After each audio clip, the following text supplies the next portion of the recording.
Electricity वाला जो topic है उसको आप छोड़ सकते हैं।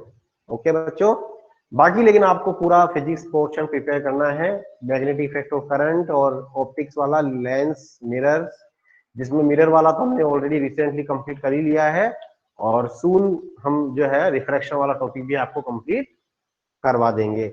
तो मेरा जो फोकस है वो बेसिकली, क्योंकि हमारे पास बहुत कम टाइम है और कम टाइम में हमें ज्यादा काम करना है, तो देखो 10th की फिजिक्स तो ऑलरेडी हम लोगों ने पढ़ ही ली है, और मैग्नेटिक इफेक्ट ऑफ करंट को हमने कई बार रिवाइज किया है, और मुझे नहीं लगता कि उसमें कोई प्रॉब्लम आपको होनी चाहिए। और रही बात लाइट की, तो लाइट हमारा रनिंग चैप्टर है, रनिंग मतलब वो हमारा चल रहा है, तो वो भी मतलब एक तरह से हमारा हो ही रहा है। तो इसीलिए जो हमारा मेन फोकस है वो 9th की फिजिक्स होनी चाहिए, क्योंकि 10th की फिजिक्स में अब आपके पास बचा है मैग्नेटिक इफेक्ट ऑफ करंट और लाइट, ये दो चैप्टर आपके पास बचे हैं for the preliminary stage of NTSC. NTSC की प्रीलिमिनरी स्टेज में आपके पास ये दो चैप्टर बचे हैं। इलेक्ट्रिसिटी वाला चैप्टर राजस्थान बोर्ड ने हटा दिया है, लेकिन आप चिंता मत कीजिए, जो बच्चे प्रीलिमिनरी स्टेज को क्लियर करके मेन स्टेज में क्वालिफाई करेंगे, तो मेन स्टेज का पेपर अगेन एनसीईआरटी लेता है, और एनसीईआरटी पूरा सीबीएसई सिलेबस को फॉलो करता है, तो वहां पे ये इलेक्ट्रिसिटी वाला चैप्टर वापस आएगा। तो यू डोंट थिंक कि इलेक्ट्रिसिटी वाला चैप्टर आपका केवल प्रीलिमिनरी स्टेज का जो एग्जाम स्टेट बोर्ड लेता है, in that only exam electricity को आप हटावा मानिए। लेकिन जो सेकंड स्टेज की यदि आप बात करें, तो सेकंड स्टेज में यदि आप बाय चांस सेलेक्ट हो जाते हैं, और मैं तो ये चाहूंगा कि आप सेलेक्ट हो, अधिक से अधिक स्टूडेंट सेलेक्ट हो, तो वहां पे वो इलेक्ट्रिसिटी वाला चैप्टर आपको वापस करना पड़ेगा। तो इसलिए उस चैप्टर को भी आप प्रिपेयर रखिए, ये मत सोचिए कि यार ये तो हट गया, बोर्ड में तो फिर करना ही है ना, हमारे बोर्ड एग्जाम में तो करना ही है उसको। ठीक है, तो हमारा जो मेन फोकस है वो 9th की फिजिक्स पे रहेगा। तो 9th की फिजिक्स में मैं बेसिकली चालू करना चाहूंगा ग्रेविटेशन से, क्योंकि स्टूडेंट्स ये वाला जो चैप्टर है इसमें कई बातें हैं जो हम आपको थोड़ा ब्रीफली बता देते हैं, और थोड़ा सा मैं उसको मैं आगे जाके थोड़ा सा बता देता हूँ, कॉम्पिटिटिव लेवल की बातें मैं आपको थोड़ा बता देता हूँ, ताकि आपको थोड़ा सा उसमें कंफर्टेबल आ जाए। तो ग्रेविटेशन आपके 9th क्लास में एक चैप्टर था, तो उसमें मैं आपको कुछ इंपॉर्टेंट पॉइंट्स में आपको रिवाइज करवा देता हूँ, और फिर आपको मैं ग्रेविटेशन चैप्टर के बारे में कुछ क्वेश्चंस भी मैं आपको सेंड कर दूंगा, तो उनको आप सोल्व कीजिए। वो सभी एनटीएससी के लेवल के क्वेश्चंस ही होंगे, और आप अपने लेवल पे भी टाटा मैकग्रा हिल की एनटीएससी की जो प्रैक्टिस बुक आती है उसको आप परचेज कर सकते हैं या ले सकते हैं। ठीक है, तो वहां से आप एनटीएससी के फिजिक्स के क्वेश्चन सोल्व कर सकते हैं। तो 9th क्लास पर अपन बात कर लेते हैं motion, laws of motion, gravitation, work energy, power और साउंड वेव्स, ये चैप्टर रहेंगे। ठीक है, 9th क्लास का जो हमारा सिलेबस है वो। ठीक है ना स्टूडेंट, तो वो हमें प्रिपेयर करना है। तो उसमें ग्रेविटेशन जो चैप्टर है तो वो हम थोड़ा सा आज रिवाइज करते हैं, और बाकी फिर हमें जैसे जितना टाइम मिलेगा उसमें हम 9th क्लास की फिजिक्स ही मैंने डिसाइड किया है कि हम उसको रिवाइज करेंगे। I think you are all agree with this plan in physics? What is your, is this okay? Because second class की फिजिक्स ऑलरेडी हम कर चुके हैं और कर ही रहे हैं अभी। जैसे कल मेरी क्लास या अभी आने वाली क्लासों में ऑलरेडी हमारा लाइट वाला चैप्टर चलेगा ही, और मैग्नेटिक इफेक्ट ऑफ करंट हम कर चुके हैं। इलेक्ट्रिसिटी आ नहीं रहा है प्रीलिमिनरी एग्जाम में, तो ऐसे में हमारे लिए बेटर यही रहेगा कि हम 9th क्लास की फिजिक्स को कवर करें, और 9th क्लास की फिजिक्स में मैं आपको वो चीजें बताऊंगा जो थोड़ी सी एक्स्ट्रा है। तो सबसे पहले हमारी शुरुआत होती है यूनिवर्सल लॉ ऑफ ग्रेविटेशन से। तो यूनिवर्सल ऑफ ग्रेविटेशन किसने दिया था? न्यूटन ने दिया था बच्चों, Gm1m2 अपॉन आर स्क्वायर। देखिए एनटीएससी में हमारी जो अप्रोच है वो डायरेक्ट अप्रोच है, ऑब्जेक्टिव पेपर आता है इसका, इसमें हमारी सब्जेक्टिव अप्रोच नहीं होनी चाहिए, इसमें हमारी जो अप्रोच होनी चाहिए वो डायरेक्ट अप्रोच वाली होनी चाहिए।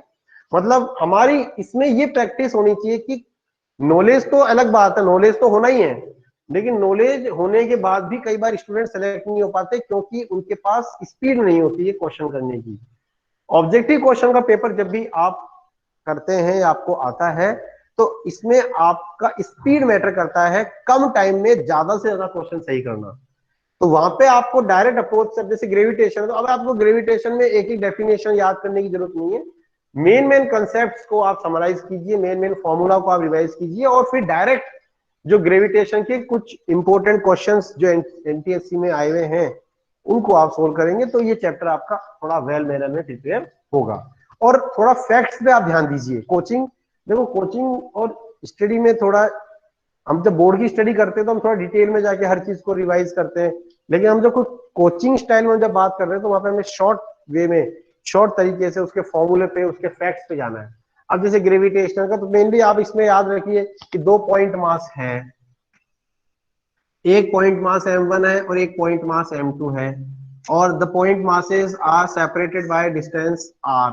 ओके, देन न्यूटन ने बोला कि इनके बीच में ग्रेविटेशनल अट्रैक्शन फोर्स काम करता है gm1m2 अपॉन r स्क्वायर। अब इसमें आपको क्या ध्यान रखना है, ये वाला जो फोर्स होता है ये मीडियम से इंडिपेंडेंट होता है, this is the medium independent force, यानी कि दो मासेस के बीच में कोई सा भी मीडियम आ जाए तो ये फोर्स आपका चेंज नहीं होता है। फिर आपको इसमें बेसिकली ध्यान रखना है कि ये जो g होता है इसका वैल्यू भी हमेशा फिक्स रहता है, 6.67 इंटू 10⁻⁻11 न्यूटन मीटर स्क्वायर पर किलोग्राम स्क्वायर। तो ये हमारा जो मीडियम की नेचर पे डिपेंड नहीं करता है कि कैपिटल जी, इसको हम बोलते हैं यूनिवर्सल ग्रेविटेशनल कांस्टेंट। ये यूनिवर्सल कांस्टेंट है, यानी यूनिवर्स में इसका वैल्यू हर जगह सेम रहता है। और क्या ध्यान रखना है, एग्जाम मतलब आपको फैक्ट्स, इसमें इंपॉर्टेंट फैक्ट्स जो है मेनली वो आपको लॉजिकल फैक्ट्स जो होते हैं वो प्रिपेयर करने हैं। दूसरा इसमें इंपॉर्टेंट बात बच्चों ये रहेगी कि जैसे ग्रेविटेशनल फोर्स जो है वो कहां पे ऑब्जर्व होता है, तो आपने देखा होगा कि जब लो टाइड्स और हाई टाइड्स होते हैं तो मून का जो ग्रेविटेशनल फोर्स होता है अर्थ पे, उसके कारण लो टाइड्स और हाई टाइड्स आते हैं, तो वहां पे हमें ग्रेविटेशनल फोर्स प्रैक्टिकली ऑब्जर्व होता है। दूसरी बात इसमें एक इंपॉर्टेंट ये रहेगी कि कई बार ऐसे क्वेश्चन दे देगा कि मास को 20% इंक्रीज कर दिया, डिक्रीज कर दिया, तो उसमें आप यहां से चेंज करेंगे, मास को हाफ कर दिया, डिस्टेंस को डबल कर दिया। बिल्कुल भी ऐसे क्वेश्चन में टेंशन लेने की जरूरत नहीं होती है। इस फॉर्मूले में आपको जो भी मास, जैसे मास को हाफ कर दिया तो जैसे आपने लिख देंगे मास m/2 कर देंगे। कई बार जैसे कोड़ा क्वेश्चन की लैंग्वेज को आप पकड़ेंगे, कई बार वो बोलता है मास इंक्रीजेस बाय 10%, सपोज ये बोल देता है mass of any body increases by 10%, तो इसका मतलब क्या हुआ, इसका मतलब ये हो गया कि पहले उसका कुछ मास रहा होगा, उसमें उसका 10% इंक्रीज कर दो। तो सपोज अपनी मान लें कि ऐसी कंडीशन में उस बॉडी का जो इनिशियल मास है वो यदि अपन m माने, यदि बॉडी का इनिशियल मास क्या माने अपन m माने, तो जो न्यू मास होगा m डैश, क्या बोलेंगे, न्यू मास होगा m डैश, वो हो जाएगा m प्लस m का 10%, m का 10% मतलब m10/100, तो न्यू मास हो जाएगा m प्लस m/10 मतलब 11m/10, this will be the new mass. तो इतना आइडिया आपको होना चाहिए कि अब हम जब उस पर न्यू फॉर्म, सपोज वो न्यू फोर्स निकालो, तो वहां पे हमें न्यू मास रखना पड़ेगा 11m/10। सपोज इस तरह की लैंग्वेज आपको मिलती है, डिक्रीजेस बाय 10% तो माइनस कर दो, यहाँ माइनस आ जाएगा। तो बस ये छोटी छोटी बातें मैं आपको बताना चाह रहा हूँ। बाकी फिर आप जब क्वेश्चंस की प्रैक्टिस देखिए, हम कम टाइम में जब तैयारी कर रहे हैं तो मैं आपको इंपॉर्टेंट बातें बताऊंगा, क्योंकि अभी मैं एक टॉपिक को लेके बैठ जाऊंगा तो फिर 1 आवर में वो टॉपिक ही होगा, बाकी कुछ ही नहीं हो पाएगा। हम कम टाइम में ज्यादा चीज कवर करना चाह रहे हैं, तो इसमें आपको भी कोऑपरेट करना पड़ेगा। और आप ये माने चलिए कि आपके पास बहुत अच्छा, आपके पास 10 तारीख से दिवाली की लगभग 11 डेज का आपके पास एक ब्रेक आ रहा है, और यदि आप वास्तव में एनटीएससी के प्रति गंभीर हैं, सीरियस हैं, तो इन 11 डेज में आप बहुत अच्छा एडवांटेज उठा सकते हैं, बहुत अच्छा फायदा उठा सकते हैं, क्योंकि स्कूल की ऑनलाइन क्लासेज आपकी रहेगी नहीं, तो you have what full time for your self study, for your NTSC preparation. आप एक अपना शेड्यूल बना के एनटीएससी के क्वेश्चंस, एनटीएससी के चैप्टर्स और एनटीएससी की प्रॉब्लम्स आप सोल्व कीजिए घर में। जितना ज्यादा से ज्यादा आप टाइम दे सकते हैं उतना ही आपको फायदा होगा। तो जो 11 डे का हमारा मिड टर्म वेकेशन आ रहा है 10 तारीख से 21 तारीख तक वो चलेगा, 22 तक मान लीजिए, 22 का संडे है, वो 12 दिन का जो 12 डेज का जो टाइम है उसको आप फेस्टिवल में या मौज मस्ती में खर्च ना करके थोड़ा सा एनटीएससी की तरफ उसमें आप इसको मोड़ देंगे, तो I hope, I am confirm that कि आपका फिर सिलेक्शन कोई नहीं रोक पाएगा बच्चों। तो इस बात को भी आप थोड़ा नोटिस में रखेंगे, क्योंकि उस टाइम में एक तो आपका देखिए अभी अभी जैसे थोड़ा डिस्टर्बेंस, शाम को जैसे मान लीजिए अभी सुबह हमारी स्कूल की क्लासें हैं तो वो भी आपको अटेंड करनी है, शाम को फिर कोचिंग कई बच्चे करते हैं, वैसे जो भी है आपका, तो सेल्फ स्टडी के लिए हो सकता है कि लिमिटेड टाइम आपको मिलता हो, लेकिन वो जो छुट्टियां आएगी 10 11 12 दिन की, उसमें आपको डेफिनेटली बहुत अच्छा टाइम मिलेगा। ठीक है, तो definitely that should be utilised by you in your well manner. तो ये बात सबको समझ में आ गई आई थिंक, है ना। इसके बाद में एक चीज पे और फोकस करना चाहूंगा बच्चों यहाँ पे, that is acceleration due to gravity. तो एक्सीलरेशन ड्यू टू ग्रेविटी ये हमारा अलग, ये होता है बेसिकली जी, स्मॉल जी।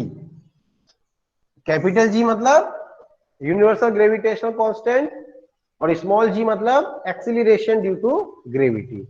मतलब कि जैसे हमारी अर्थ है या कोई भी प्लेनेट हो सकता है, ये अपने चारों तरफ क्या करेगा, एक ग्रेविटेशनल फोर्स एक्सर्ट करेगा।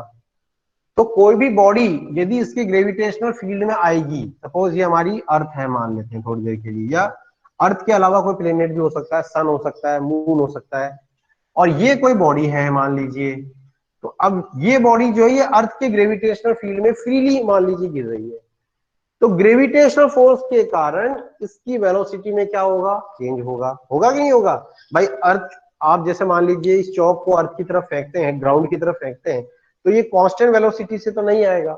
स्टार्टिंग में इसकी वेलोसिटी थोड़ी कम होगी, अब धीरे धीरे जैसे जैसे ग्राउंड की तरफ आते जाएगा इसकी वेलोसिटी इंक्रीज होती चली जाएगी, क्योंकि इसके ऊपर लगने वाला ग्रेविटेशनल फोर्स क्या करेगा, इसकी वेलोसिटी को चेंज कर देगा।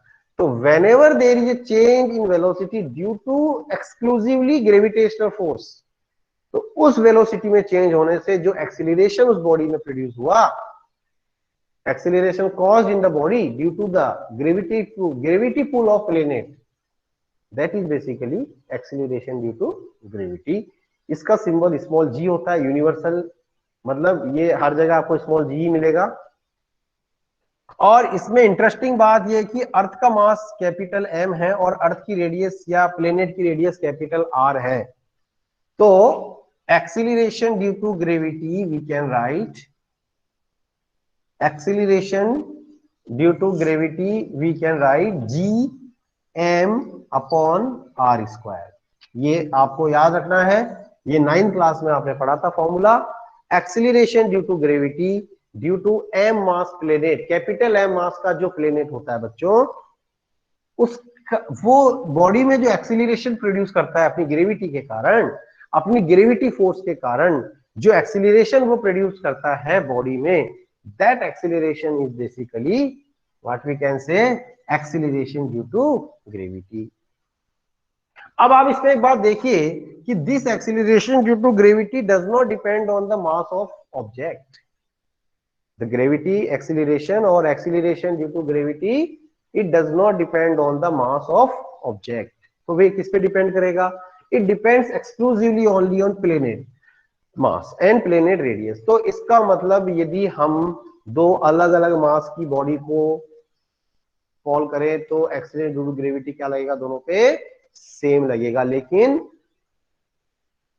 सेम लगेगा मतलब वो साथ साथ पहुंचनी चाहिए, लेकिन फिर भी हम प्रैक्टिकली ये नहीं देखते हैं क्योंकि वहां पे एयर का रेजिस्टेंस या एयर का फ्रिक्शन काम करने लग जाता है। तो ये बात थोड़ी सी यहाँ पे आपको ध्यान में रखनी है। बाकी एक्सीलरेशन ड्यू टू ग्रेविटी, कई बार ऐसे क्वेश्चन आ जाए, mass of the body is doubled और mass of the body increase by 10%, what will be the effect on acceleration due to gravity. कई बार वो ऐसे क्वेश्चन जानबूझ के देता है आपको कंफ्यूज करने के लिए, आपका फैक्ट नॉलेज चेक करने के लिए। तो आपको बहुत क्लियर रखना है, बॉडी के मास के चेंज हो जाने से एक्सीलरेशन ड्यू टू ग्रेविटी पे कोई इफेक्ट नहीं पड़ता। ठीक है बच्चों, तो ये आपको थोड़ा सा इसमें देखना है। Okay students, so that is I think very useful and that will be very beneficial for you। अब इसमें एक बात और ध्यान रखते हैं, एक फॉर्मूला और मैं बताता हूँ आपको, वो थोड़ा कॉम्पिटिटिव लेवल का है।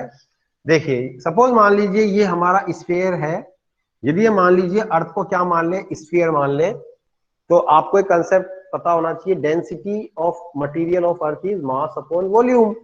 तो डेंसिटी क्या हो जाएगी आपकी, डेंसिटी हो जाएगी rho is equals to mass upon volume, M by rho, M by यानी मास अपॉन वॉल्यूम, क्या हो जाएगा, मास अपॉन वॉल्यूम। तो हम अर्थ की डेंसिटी रो मान लें, अर्थ का मास m, और अर्थ को यदि हम स्फीयर मान रहे हैं तो स्फीयर का वॉल्यूम क्या होता है? इंसुलेशन पढ़ ली क्या? बताइए, स्फीयर का वॉल्यूम का फॉर्मूला कौन बोलेगा? What four is by the three pi formula? R cube. 4/3 πr cube. Very good Hardik Sharma, very good बेटा। तो 4/3 πr cube is the formula of volume. तो हम यहां से मास क्या लिख सकते हैं? 4/3 πr cube into rho. So we can write here acceleration due to gravity g upon r square and mass is 4/3 πr cube into rho. और एक आर आपका न्यूमरेटर में बचेगा। तो एक फॉर्मूला और अच्छा सा हमारे पास आ गया, 4/3 πr rho into G, capital G. This is acceleration due to gravity in terms of density of earth या प्लेनेट और रेडियस। यानी कई बार आपके मान लो एनटीएससी या मेन एग्जाम में, और ये वाली जो मैं आपको बता रहा हूँ ये मेन में भी काम आएगा। एनटीएससी का जो मेन एग्जाम होता है उसमें भी इक्वली इंपॉर्टेंट है। यदि कोई ऐसा क्वेश्चन आता है जिसमें एक्सीलरेशन ड्यू टू ग्रेविटी को वो डेंसिटी से रिलेट कर रहा है, मेरी बात समझना ध्यान से आप लोग, यदि कोई ऐसा क्वेश्चन आपको देखने को मिलता है जिसमें वो डेंसिटी से रिलेट कर रहा है, एक्सीलरेशन ड्यू टू ग्रेविटी, कि भैया डेंसिटी इतना कर दिया, डेंसिटी आधा कर दिया, डेंसिटी डबल कर दिया, तो फिर आप कैसे उसको सोल्व करेंगे? तो मैंने आपको फॉर्मूला दे दिया है, देखो, डेंसिटी पे dependence acceleration due to gravity 4/3, इसमें रेडियस भी आ रही है ऑफ कोर्स, ठीक है। तो डेंसिटी और रेडियस के टर्म्स में हम एक्सीलरेशन ड्यू टू ग्रेविटी यहाँ पे निकाल सकते हैं, ठीक है। ऐसे क्वेश्चन यदि आपको आ जाए तो ये वाला फॉर्मूला आप याद रखिए। अब आपको देखो फॉर्मूले याद रख लेने हैं, learn the formula, learn the formula, क्योंकि आपको ऑब्जेक्टिव पेपर में मैंने क्या बताया था, टाइम स्पीड का बहुत ध्यान रखना होता है, और कम टाइम में ज्यादा स्पीड से क्वेश्चन करने के लिए फॉर्मूले दिमाग में, मतलब बस सोचा और फॉर्मूला दिमाग में आ जाना चाहिए। इतनी प्रैक्टिस आपकी इस लेवल की होनी चाहिए, तब जाके आप जो है बेसिकली उसको कर पाएंगे। In this case R is proportional, directly proportional to G। Yes, ये मैं सोच रहा था कि ये क्वेश्चन डेफिनेटली आएगा। देखो स्टूडेंट, एक्चुअली यहाँ पे हमने ये देखना पड़ेगा कि यदि मास कांस्टेंट है, तो आपका एक्सीलरेशन ड्यू टू ग्रेविटी जो है वो रेडियस के स्क्वायर के इनवर्सली प्रोपोर्शनल होगा। लेकिन यहाँ पे आपको डेंसिटी, देखो यार डेंसिटी आ रहा है, और डेंसिटी ऑफ मटेरियल आपको यदि कांस्टेंट रखनी पड़ेगी। डेंसिटी का मतलब क्या हो गया? मास पर यूनिट वॉल्यूम। तो आपको डेंसिटी कांस्टेंट रखनी पड़ेगी उसमें, तो ऑटोमेटिकली आपको क्या करना पड़ेगा? रेडियस भी कांस्टेंट रखना पड़ेगा ना। तो वो डेंसिटी रेडियस के साथ ही कनेक्टेड है। वो आप इसको यूं समझिए कि सपोज आपने एक स्फीयर है, जैसे ये एक कोई रूम है, अब उसमें मान लो वॉल्यूम, डेंसिटी का मतलब यही तो हुआ ना कि मिनिमम एक पर्टिकुलर वॉल्यूम में कितने ज्यादा लोग उसमें आ सकते हैं। मतलब कम वॉल्यूम में यदि ज्यादा लोग आ सकते हैं तो आप बोलेंगे डेंसिटी ज्यादा है। अब लोग उतने ही हैं, लेकिन आपने उसका वॉल्यूम चेंज कर दिया, तो डेंसिटी बदलेगी नहीं बदलेगी उस हिसाब से? तो वो आप ये मत समझिए कि रेडियस के रेडियस, आप रेडियस बदलोगे तो उसी रेशियो में डेंसिटी भी बदल जाएगी, तो रो फिक्स नहीं रह पाएगा। तो इसलिए वो आप उसके बाद चिंता मत कीजिए कि जैसे मान लो आपने आर को बढ़ाया ना, तो वो डेंसिटी उसी आर को बढ़ाने से क्या होगा? वॉल्यूम इंक्रीज हो जाएगा, और वॉल्यूम इंक्रीज हो जाने से डेंसिटी कम हो जाएगी आपकी। आई थिंक अभी एक बच्चे का जो मैसेज आया था वो डाउट क्लियर हो जाना चाहिए, ठीक है बेटा। तो वो डाउट आप मत लाइए कि sir acceleration due to gravity radius के डायरेक्टली प्रोपोर्शनल कैसे हो गया। वो डेंसिटी भी तो है ना बेटा, उस डेंसिटी टर्म भी तो आ रही है। यदि आप रेडियस को चेंज करोगे तो डेंसिटी भी ऑटोमेटिकली चेंज हो जाएगी ना। तो वो दोनों पे डिपेंडेंस होकर रिजल्ट वही आएगा जो इस फॉर्मूले से आएगा। आई थिंक आपका डाउट क्लियर हो गया होगा ना? यस। अब इसमें देखो एक बात और आती है कि हमारा एक्सीलरेशन ड्यू टू ग्रेविटी कैसे कैसे चेंज होता है, ठीक है। तो मैं आपको फॉर्मूले बता देता हूं, क्योंकि देखो डेरिवेशन अभी जरूरत भी नहीं है, ऑब्जेक्टिव पेपर आपका आएगा एनटीएससी का। तो देखो इसमें एक बात हमेशा ध्यान रखिए, यदि अपन हाइट की बात करते हैं, जैसे मान लो ये हमारी अर्थ की सरफेस है, ये हमारी अर्थ की क्या है, सरफेस है, और इस सरफेस से यदि हम मान लीजिए h हाइट पे जाते हैं, तो h हाइट पे जाते हैं तो यहाँ पे जो एक्सीलरेशन ड्यू टू ग्रेविटी है वो क्या होगा। तो हमेशा ध्यान रखिए, चाहे आप अर्थ में हाइट पे जाएं या डेप्थ पे जाएं, एक्सीलरेशन ड्यू टू ग्रेविटी हमेशा क्या होगी, डिक्रीज होगी। क्या होगी, डिक्रीज। एक कंसेप्ट याद रख लीजिए, फैक्ट है ये, when whatever, whether you go at height from the surface of earth, whether you go inside the surface of earth, means at the depth, we can say acceleration due to gravity always decreases.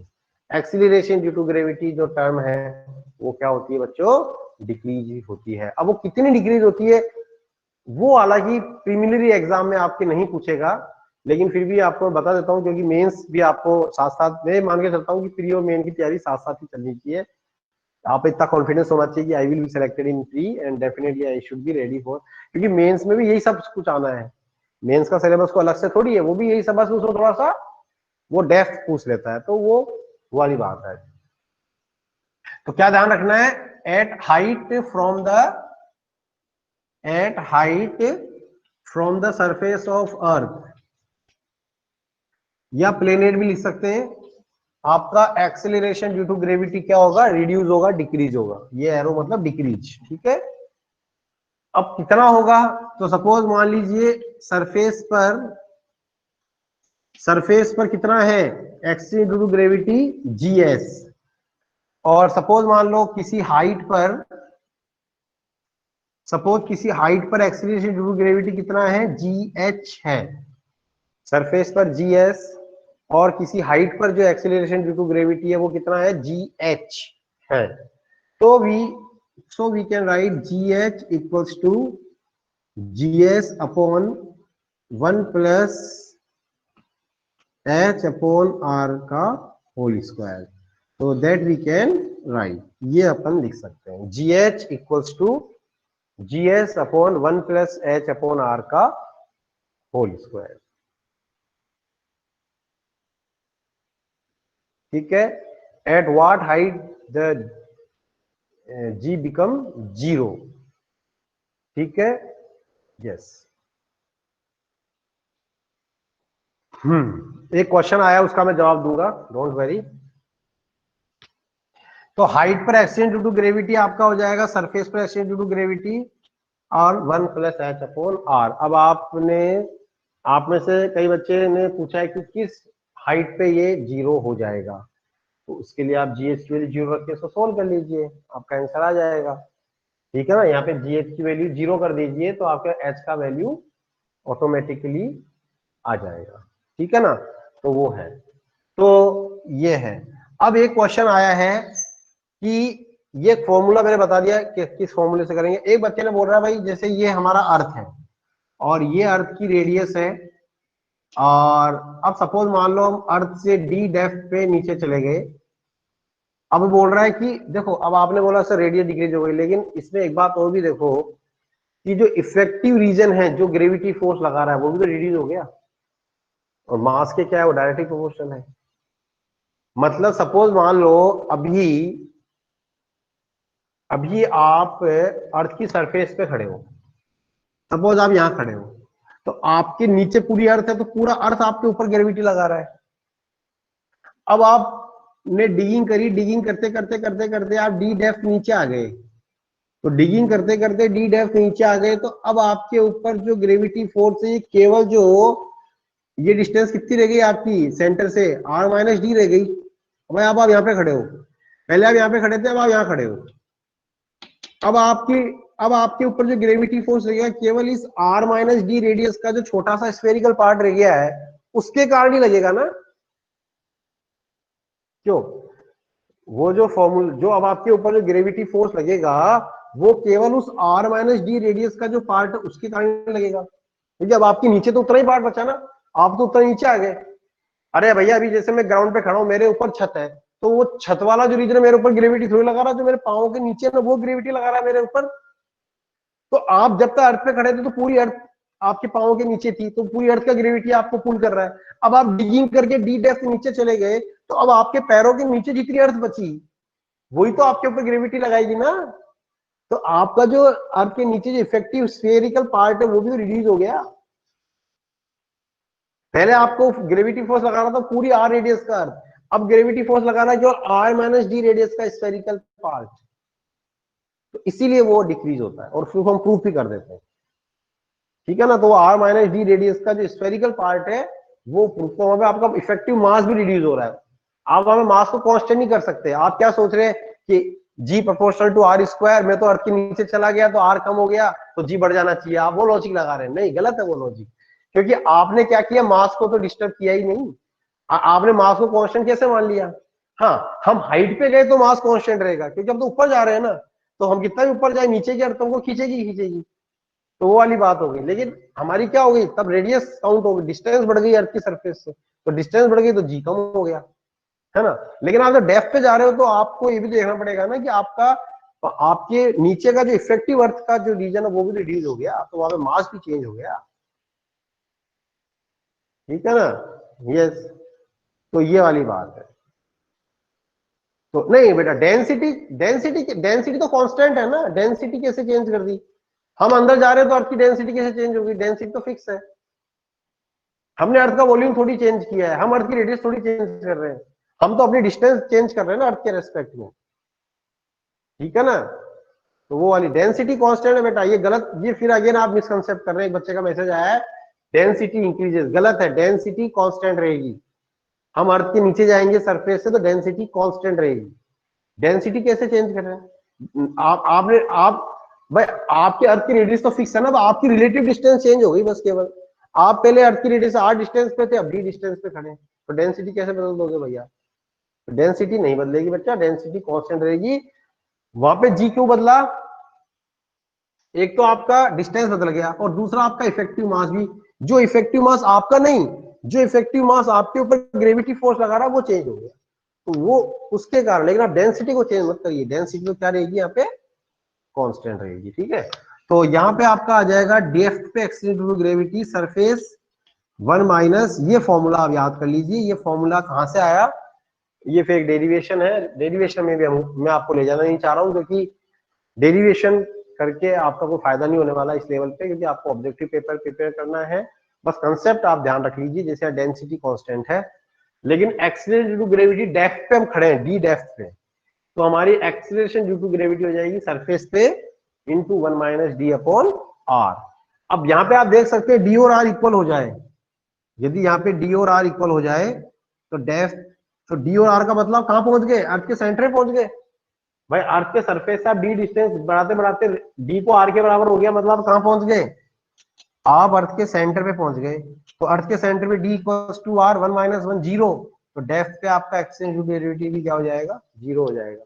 तो इस तरह से depth पे, sorry center पे acceleration due to gravity क्या हो जाएगा आपका, जीरो होता है। At the center of earth acceleration due to gravity is zero.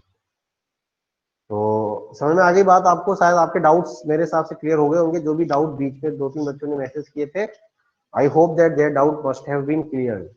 Okay, फिर इसमें एक बात और ध्यान रखना है, अर्थ की शेप के कारण, ये तो आपके एनसीईआरटी में 9th क्लास के एनसीईआरटी में दे रखा है, due to the shape of earth, कि हमारी अर्थ थोड़ा सा क्या है, हल्का सा इलेप्टिकल है, ज्यादा इलेप्टिकल नहीं है, थोड़ा सा मतलब फ्लैटेंड है, तो उससे थोड़ा सा फर्क पड़ जाता है, ज्यादा नहीं।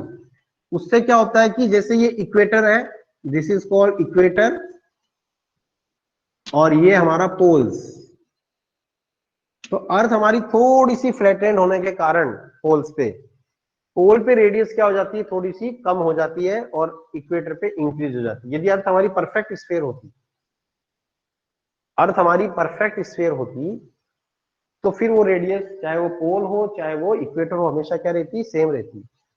तो फिर कई बच्चे सोच रहे होंगे कि बोले आपने जो कैलकुलेशन करी है उसमें तो अर्थ को स्फीयर माना है, बिल्कुल अर्थ हमारी स्फीयर ही होती है, लेकिन हम यदि उसको माइक्रोस्कोपिकली एनालिसिस कर रहे हैं तब ये बात हम आपको बता रहे हैं।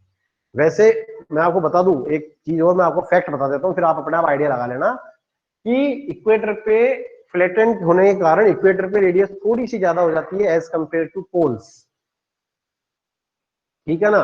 As compare to pole radius थोड़ी सी आपकी ज्यादा हो जाती है इक्वेटर पे, लेकिन वो केवल 21 किलोमीटर का, 21 किलोमीटर ही ज्यादा होती है। अब आपको मैं बताऊं, अर्थ की हमारी रेडियस होती है 6400 किलोमीटर। ये हमारी अर्थ की एस्टिमेटेड रेडियस है, आपने पढ़ा भी होगा ज्योग्राफी वगैरह में, ये आते रहते हैं डेटास। तो हमारी अर्थ की रेडियस जो एस्टिमेट की गई है तकरीबन ऑलमोस्ट 6400 किलोमीटर। अब इसमें आप 21 किलोमीटर ऐड कर दो तो कोई खास फर्क नहीं पड़ने वाला। तो इसका मतलब नहीं हमारी अर्थ इलिप्स हो गई, हमारी अर्थ है स्फीयर ही, लेकिन एग्जैक्ट स्फीयर नहीं है, थोड़ी सी फ्लैटेंड है, और जिससे इक्वेटर की रेडियस पोल्स की रेडियस से 21 किलोमीटर ज्यादा हो जाती है, यानी 21 किलोमीटर का फर्क आ जाता है, जिसके कारण इक्वेटर पे एक्सीलरेशन ड्यू टू ग्रेविटी हम जीई माने और पोल पे जीपी माने। तो हमने क्या बोला, इक्वेटर की रेडियस थोड़ी सी ज्यादा हो जाती है पोल की रेडियस से, तो इक्वेटर पे एक्सीलरेशन ड्यू टू ग्रेविटी हो जाता है लेस देन पोल, ठीक है। तो पोल पे थोड़ा सा ज्यादा होता है इक्वेटर से, इक्वेटर पे एक्सीलरेशन ड्यू टू ग्रेविटी क्या होती है, लेस होती है। और ग्रेविटी को यदि मास से मल्टीप्लाई कर दो तो क्या मिल जाता है, वेट, पता ही होगा mg। यदि हम ये बोले मास ऑफ ऑब्जेक्ट इज m, तो हमारा जो वेट होगा वो क्या हो जाएगा, mg हो जाएगा। तो यहाँ पे जो g में चेंज आएगा तो वेट में भी चेंज आएगा, m इज कांस्टेंट। मास तो हमारा इनर्शियल कंसेप्ट है, ये तो मैटर है, अमाउंट ऑफ मैटर है, ये कभी भी चेंज नहीं होता है, ये तो फिक्स रहता है। तो m इज ऑलवेज फिक्स्ड। तो हमारा कांस्टेंट क्या है यहाँ पे, g है, g सॉरी कांस्टेंट m है, g चेंज हो रहा है। तो पोल पे एक्सीलरेशन ड्यू टू ग्रेविटी ज्यादा होने के कारण एज कंपेयर टू इक्वेटर, कोई भी बॉडी का जो वेट है वो कहां पे ज्यादा होगा, थोड़ा सा इक्वेटर पे तो कम हो जाएगा, पोल पे वेट ज्यादा होगा। तो ये भी कंसेप्ट आपको ध्यान रखना है कि कोई भी बॉडी है उसको यदि आप एक बार इक्वेटर पे ले जाएं, अर्थ के इक्वेटर तो समझते हैं ना, इक्वेटर पोल तो समझते होंगे, ज्योग्राफी पढ़ते हैं आप लोग। तो किसी भी बॉडी को अपन यदि इक्वेटर पे ले जाएं, एक बार हम उसको पोल पे ले जाएं, तो इक्वेटर पे उसका एक्सीलरेशन ड्यू टू ग्रेविटी कम होने के कारण इक्वेटर पे उसका जो वेट है वो थोड़ा सा कम होगा, और पोल्स पे उसका जो वेट है वो थोड़ा सा क्या होगा, ज्यादा होगा। I think it is clear, ठीक है बच्चों। तो ये बात समझ में आ गई आपको।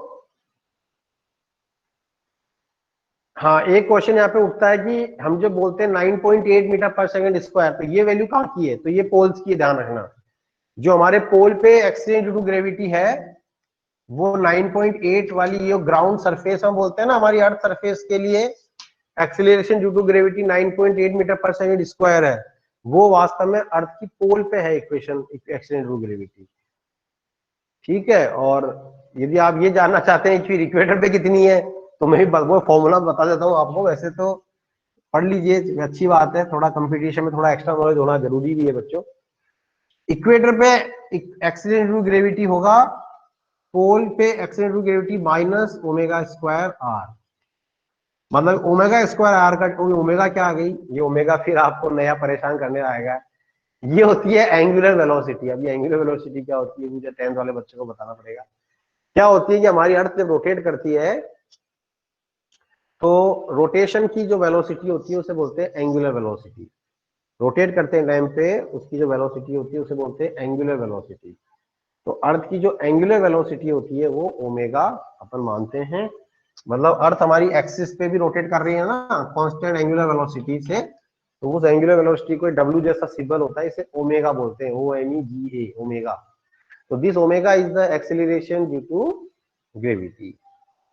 क्लियर बच्चों, तो ये बात आपको आई थिंक समझ में आ गई होगी। जी सॉरी मैंने गलत लिख दिया, ई आएगा यहाँ पे, acceleration due to gravity at equator equals to acceleration due to gravity at poles minus omega square R, minus omega square R. तो ये थोड़ा सा आपको ध्यान रखना है, ठीक है बच्चों। तो ये है ओमेगा के बारे में, चिंता मत करो, इसके बारे में ज्यादा कोई क्वेश्चन आपसे पूछेगा नहीं। बस थोड़ा सा ये मैंने आपको बेसिक आइडिया बता दिया है। तो ये आपका इतना acceleration due to gravity basically इसमें आपको ध्यान रखना है। इसके बाद फिर आपको बताया गया है equation of motion under gravity, ठीक है। Equation of motion under gravity,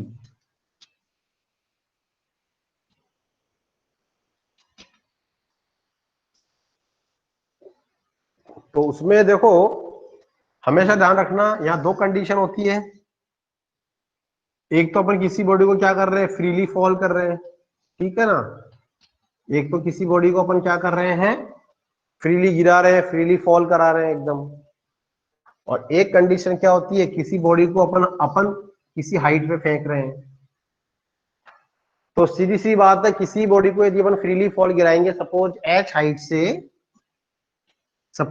height से यदि अपन किसी भी बॉडी को फ्रीली फॉल गिराते हैं, तो यहां पे हमारा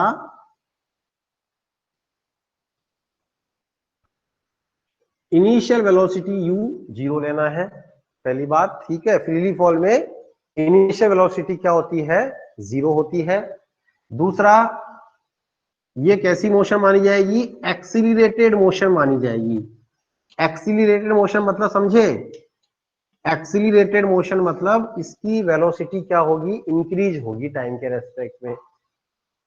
एक्सीलरेटेड मोशन मतलब the velocity will increase with respect to time, this will be an accelerated motion, the velocity will increase with the time,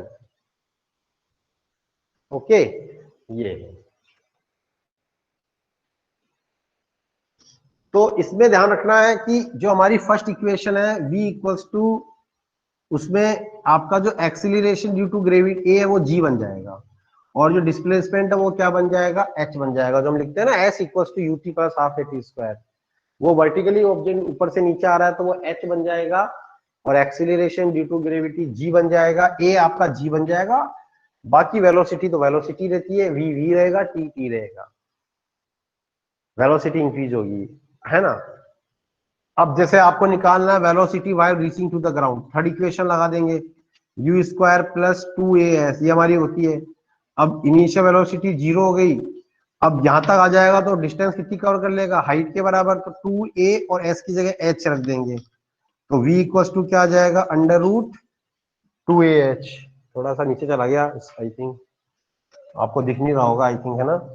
तो मैं कह रहा हूं यदि मान लो ग्राउंड पे टच करते टाइम वेलोसिटी निकालनी है, तो ये बन जाएगी 2gh, क्योंकि u 0 हो गया और a की जगह g आ गया, तो v इक्वल हो जाएगा अंडर रूट 2gh, ठीक है ना। अब जैसे मान लीजिए आपने उसको ग्राउंड से फेंका, u वेलोसिटी से थ्रो किया, तो it will be retarded motion, यहाँ पे क्या मानी जाएगी ये, it will be A retarded motion, क्योंकि इसकी वेलोसिटी क्या हो रही है, टाइम के साथ साथ क्या हो रही है, डिक्रीज हो रही है। जैसे जैसे आपका टाइम इंक्रीज हो रहा है, यानी जैसे जैसे बॉडी ऊपर जा रही है, वैसे वैसे आपका इसका वेलोसिटी क्या हो रहा है, डिक्रीज हो रहा है। तो यहाँ पे कंडीशन क्या ध्यान रखनी है कि मैक्सिमम हाइट पर इसकी वेलोसिटी क्या हो जाएगी, 0 हो जाएगी।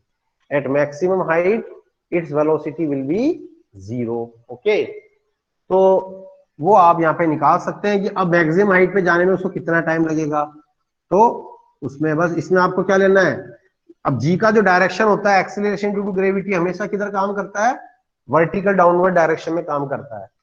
Acceleration due to gravity always works vertically downward direction, तो acceleration due to gravity acts vertically downward direction. तो इसीलिए यहां पर हम क्या देख सकते हैं बच्चों कि जी नीचे, आप उसको ऊपर फेंक रहे हैं, तो इसका मतलब जी का साइन क्या आ जाएगा, नेगेटिव आ जाएगा, क्योंकि उसको आप opposite to the actual direction of G throw कर रहे हैं ऑब्जेक्ट को, तो उसका जो साइन है वो क्या आ जाएगा, बेसिकली नेगेटिव आ जाएगा।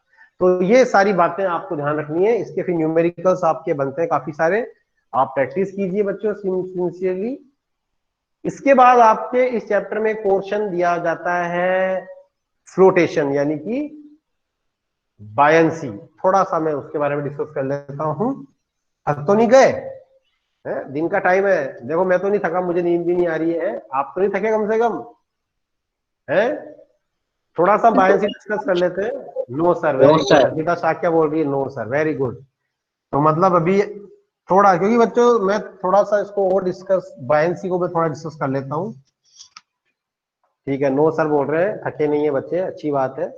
वैसे भी आपकी लास्ट क्लास जो है वो 11 बजे थी, फिर उसके बाद आपको 2 घंटे का गैप मिल गया, 12 से 1, 1 से 1:40, तकरीबन 1.5 आवर का आपको ब्रेक मिल गया था। तो आई डोंट थिंक 1:40 पे आप कंफर्टेबल हैं, मतलब इसका। और फिर आपकी जो शाम वाली क्लास है उसका तो फिर मुझे पता नहीं, देखो ठीक है ना। खैर, तो मैं क्या कह रहा था, हाँ बायंसी, इसके बारे में देखो मेन मेन तो आपको पता ही है कि भाई किसी भी ऑब्जेक्ट को हम लिक्विड में फुली या पार्शियली इमर्स करते हैं तो उसके ऊपर क्या करता है, अपथ्रस्ट काम करता है। That upthrust is called as the buoyancy. वो अपथ्रस्ट कौन लगाता है, लिक्विड या वाटर लगाता है, लिक्विड बोल देंगे क्योंकि लिक्विड तो कोई सा भी, वाटर जरूरी थोड़ी है, वाटर के अलावा और भी कोई हो सकता है। तो upthrust exerted by the liquid on the body when it is fully or partially immersed in the liquid, that is called as the buoyancy।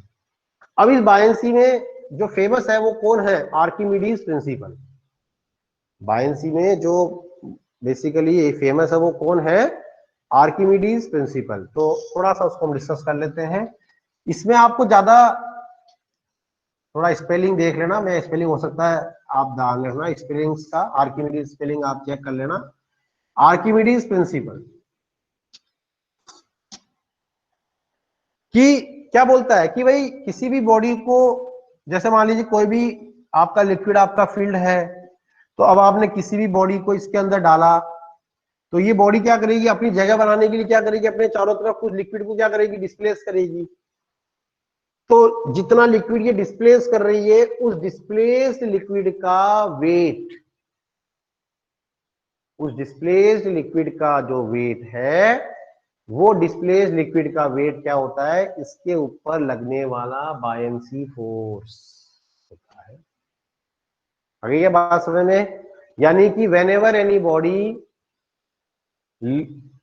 fully or partially immersed in the liquid, then it displaces some liquid around itself. Then the weight of the liquid displaced by the object, weight of the liquid displaced by the object is equals to the applied buoyancy force, या decrease in the, what we can say, decrease in the weight। भाई देखो सीधी सीधी बात है, अभी आपने किसी body को liquid के अंदर डाला तो उसका जो एक्चुअल वेट है वो तो नीचे की तरफ काम करेगा, जैसे इज कॉल्ड ट्रू वेट और एक्चुअल वेट।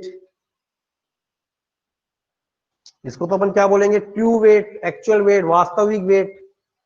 और इसके ऊपर बायंसी फोर्स लेटर से एफ बी, एफ बी मतलब बायंसी फोर्स ऊपर की तरफ काम करेगा।